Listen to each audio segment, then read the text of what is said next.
But I remember, people talking about this. Like, why is the car on fire? Because it's awesome. It is.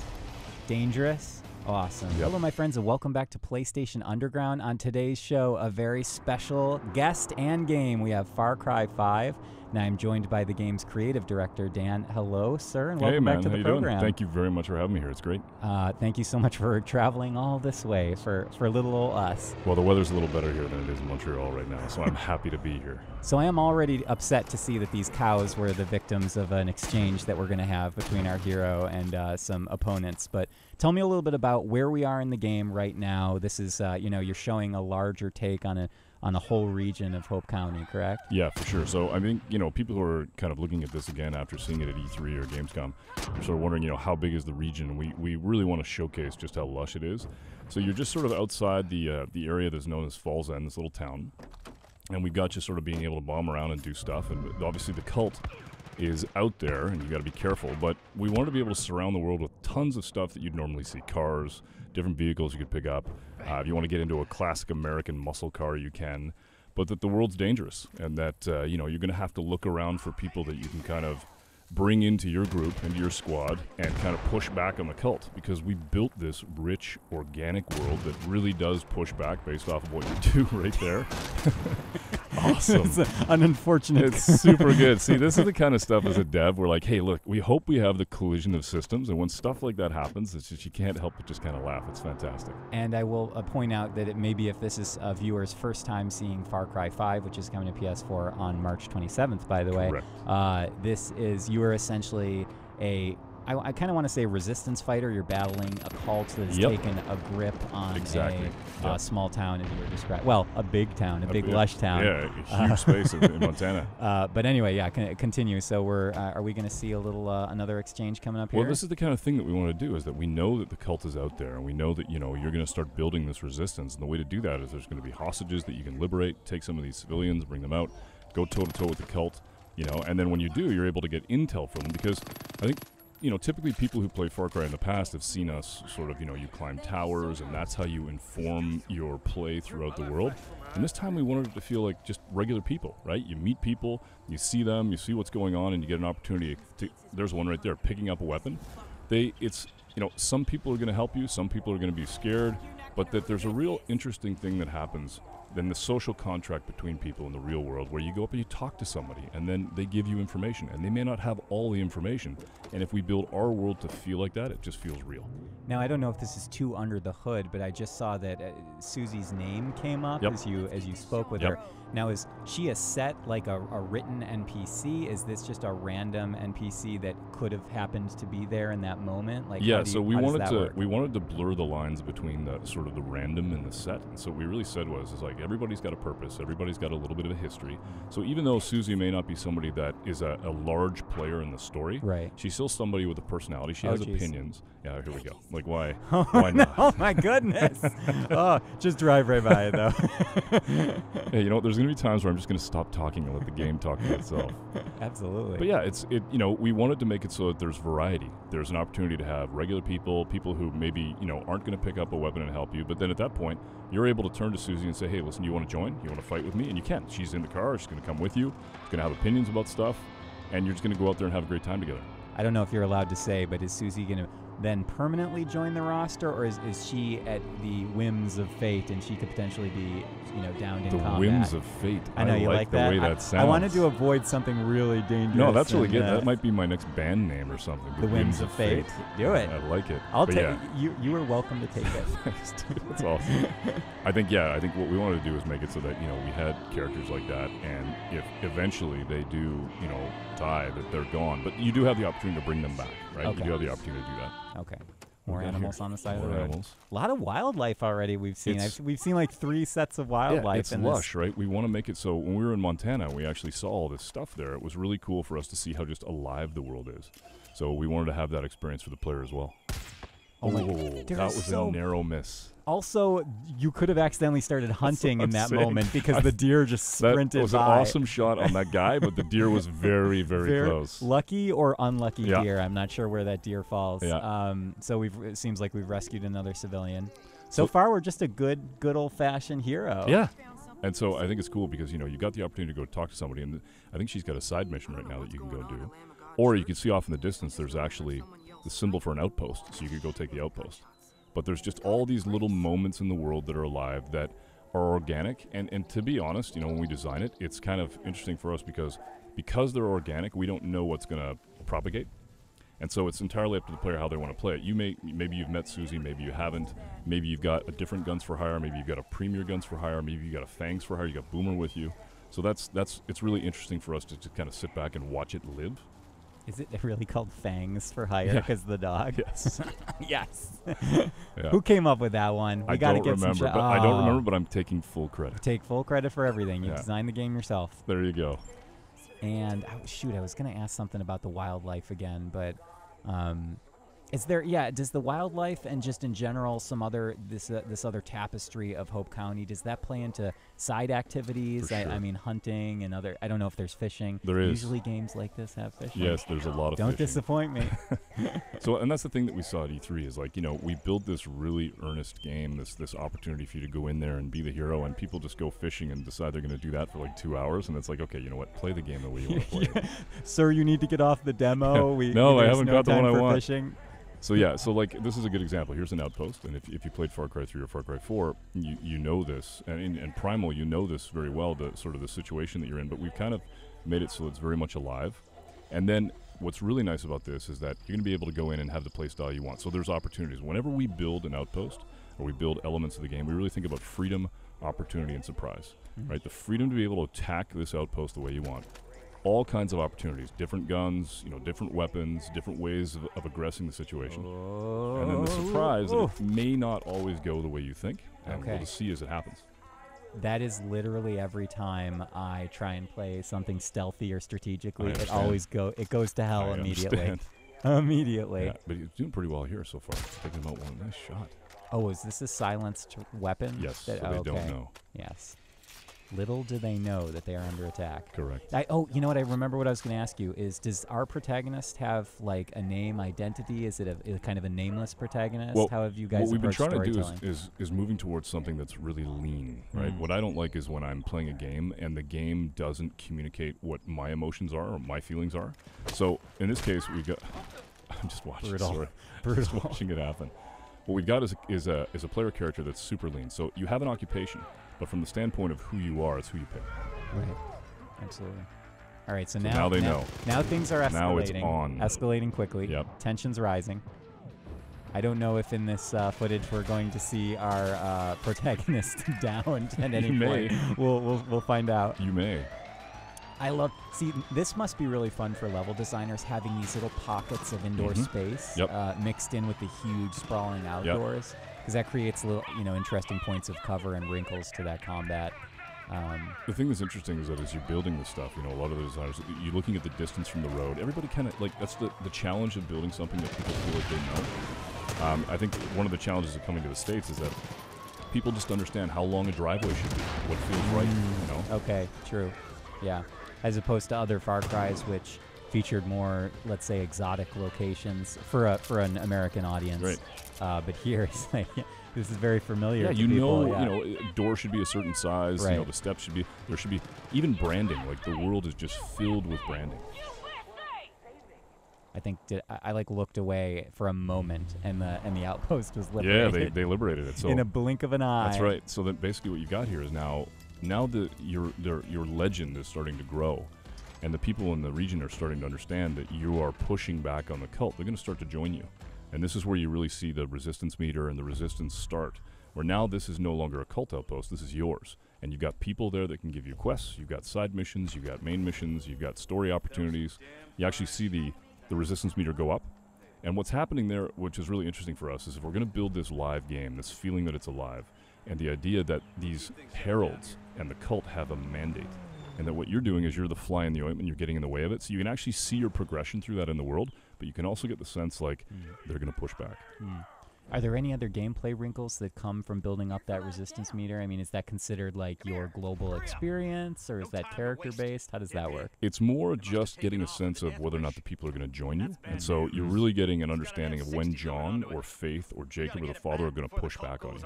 This is a guy named Merle. He's a pretty interesting character. I love this guy. Yeah.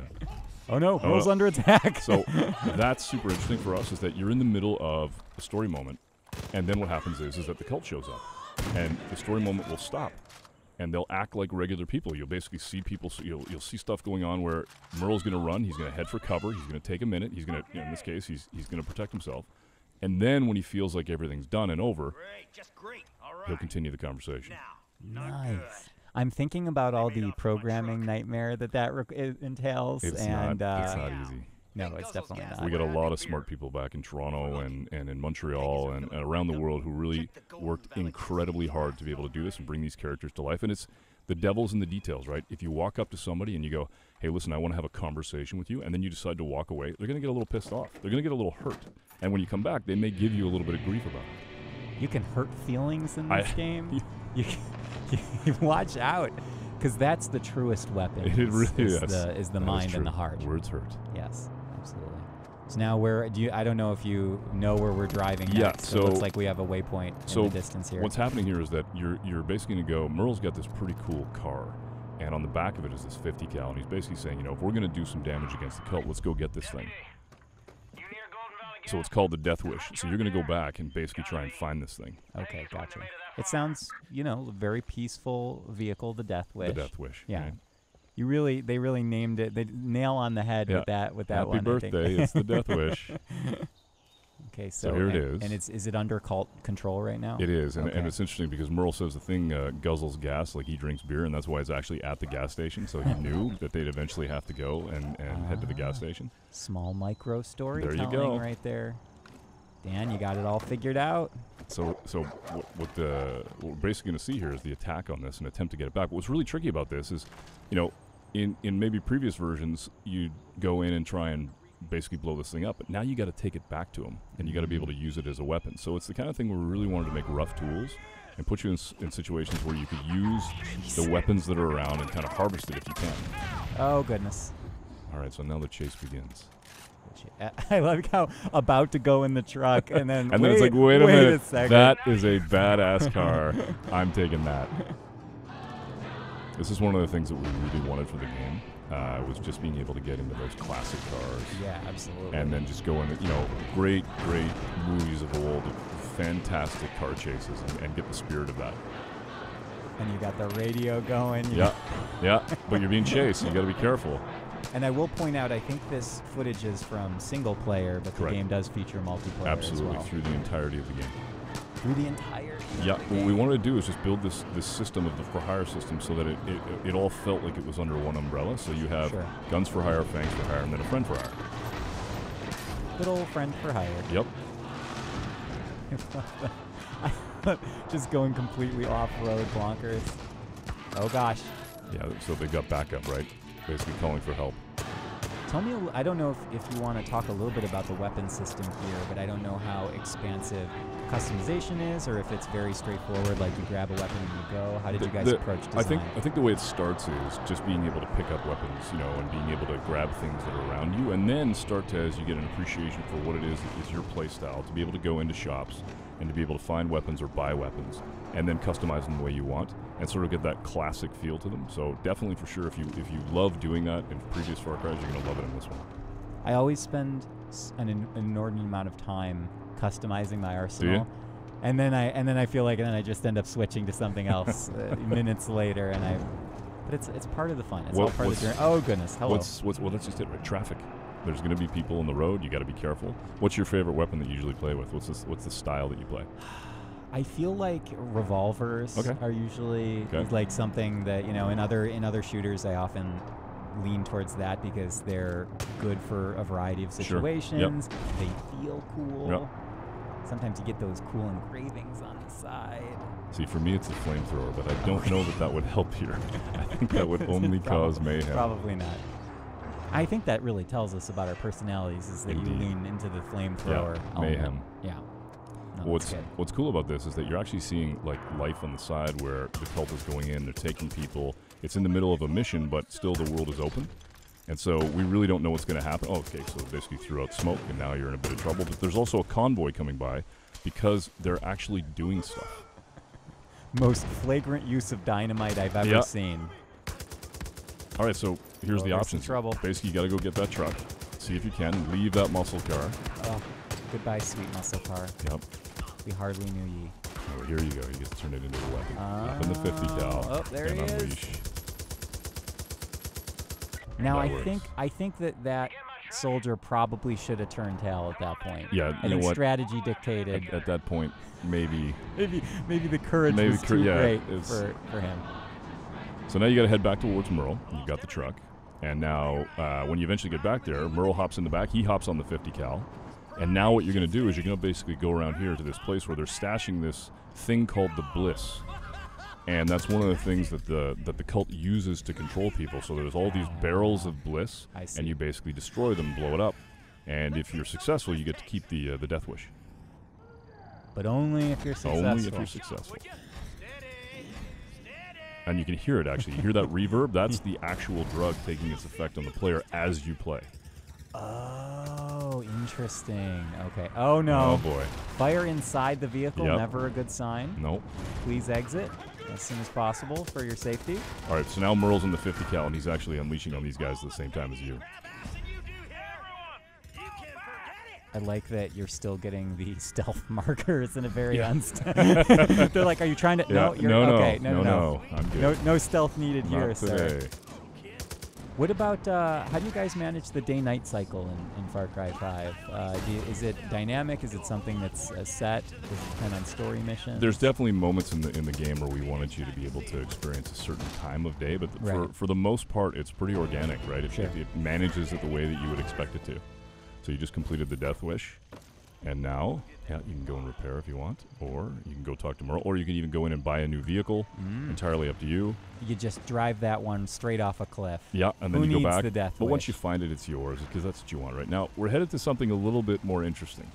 This is a little... this wasn't interesting Well, already? the last one was interesting, but this... Well, I think you'll see what I mean. This is Clutch Nixon, the greatest stuntman ever to come out of Hope Valley. Oh, my goodness. So, it's... Yeah, I just want to do this. So now, what we really wanted was, whenever time you go to a place and you sit in a bar and you hear about these stories of the local legends. The local legends. Yeah. We really wanted one, so we built one, and you get to play the memories of his greatest achievements as a stuntman. And they're just awesome. They're just out of control. They're just ridiculously amazing. The car's on fire. You're actually kind of in the past right now. Yes. Okay. Yeah. You're living sort of the best of his adventures and seeing if you can really beat his. And you can actually hear like the sportscaster talking about your feats and how you're doing. Dan, are you saying that I can change the past by reliving the life of Clutch Nixon? I don't know if you could do that. Aren't we writing the past in this moment? You might be. Oh, you goodness. Might be. But I remember, people talking about this. Like, why is the car on fire? Because it's awesome. It is. Dangerous. Awesome. Yep. On fire still. That car must feel like an oven. Yep. Correct. Love the music. Yeah, it's got to have a little bit of rock in there. Yeah. You guys always have fun with music in these games, don't you? We really do. I think we spoke about that before, is that especially with this game, you're tapping into almost a completely different musical tapestry. For sure. Compared to the other Far Cry games. And I think the thing, too, is that we really tried to make it so that each region is different. So as you traverse through the world... Yeah, here you go. Big jump. Yeah. There you go. The big finish. Into the water. He survives that, right? He survives everything. Okay. He's Clutch Nixon. Okay. Well, showed me. Yep. So yeah, the music is just such a big part. I mean, it's part of what brings the charm. It's a huge component of emotion and whether or not you feel that in the game and how you. And we just put these sort of in the world so that you can experience it. And that's the thing about the game, is that we built this game. And we definitely have a story that has earnest moments in it. We definitely have moments of huge pushback on the cult, but we also recognize that just because we're thinking that the game is played a certain way is not the way that people will play it. And what we want to be able to do is build a world that's organic and allows the player to go in every direction, get any vehicle that they want, be able to basically play the game and author the experience the way they want, and then go off and basically, it's not predictive. We want them to just go and play. I think that's one of the most fascinating things about open world design to me as someone from the outside. Okay, something is afoot. So somebody, they just basically, if you go into the map and you're able to go over a couple of key locations, what you actually hear is people who are in trouble, and they're basically calling you over the radio. And so I think this heads towards Boomer. You think? We're not sure. Pretty sure this is to be confirmed shortly. Yes. Like the little nav points.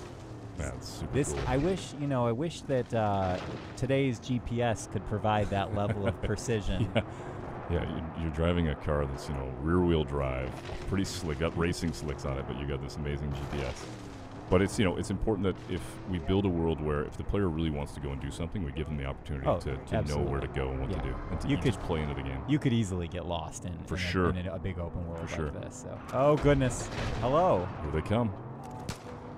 They're really not following the rules of the road, are they? No, they're not. Oh, just missed. Oh my God! Look at that swerve. Oh, and they just called for backup, so there's more of them coming. This is great. See, moments like this, which feel like an action movie, but they're actually being handled. They're just being created by the player totally in the moment. Systemic, right? Unbelievable. Yeah. That really always blows my mind.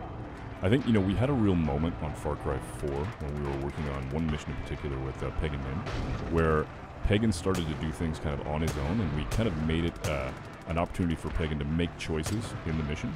And we were thinking to ourselves, why don't we just allow the game to do that across the entirety of the game? So right here, the cult pushes back, maybe an animal's going to show up, but you got a helicopter that's going to attack you. Meanwhile, you're headed towards a mission, or you may even be mid-mission, but this kind of stuff happens, and we don't know that it's going to happen, and then we get to see it firsthand.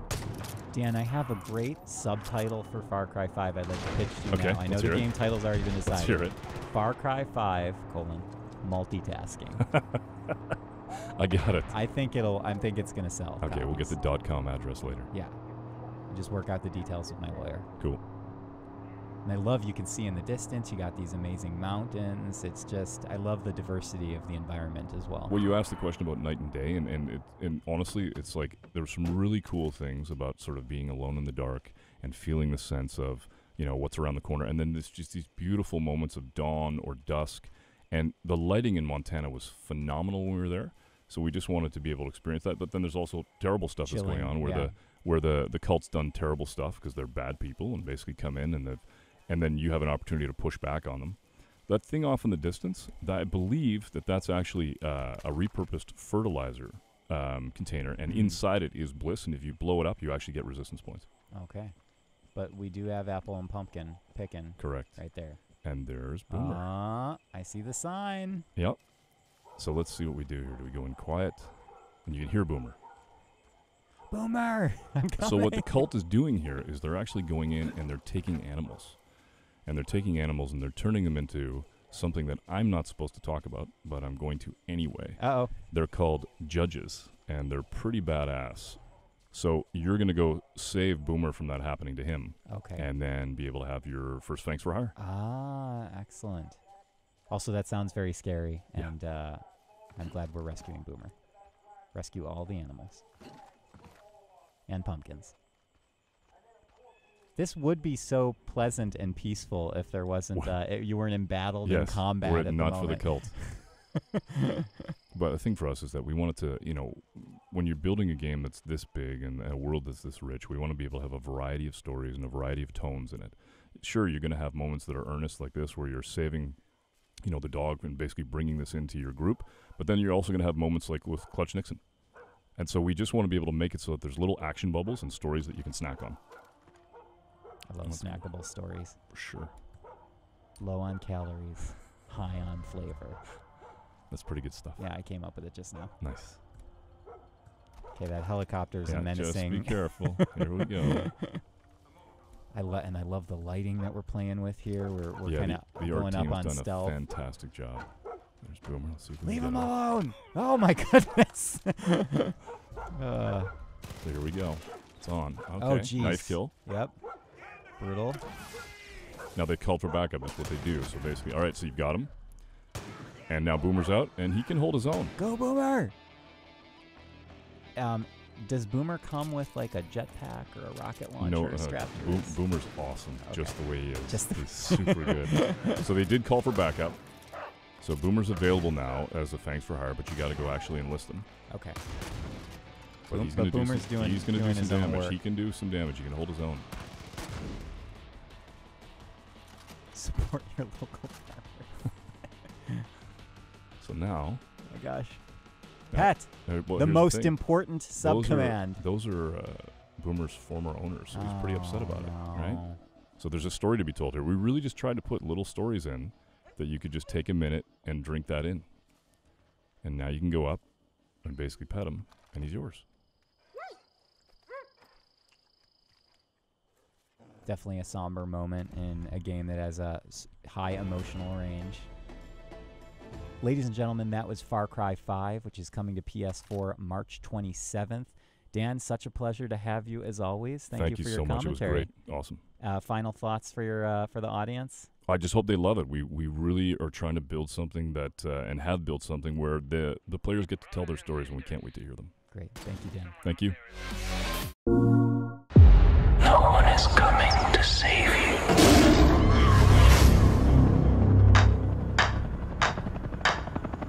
The world is going to hell out there.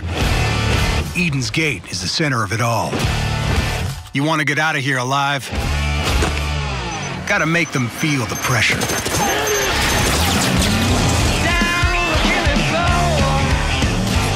Sabotage their plans.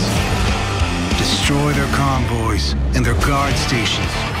You'll remember, the more you play with their nerves, the bigger their reaction. And nerves, they've got lots of it. You got me down on the killing floor. I got friends out there too. Good people. They're ready to resist. All they need is a spark. The more you help liberate a region, the more the resistance meter will fill up. And the more resistance means more people who fight by your side. They want a war. Let's make sure we don't disappoint.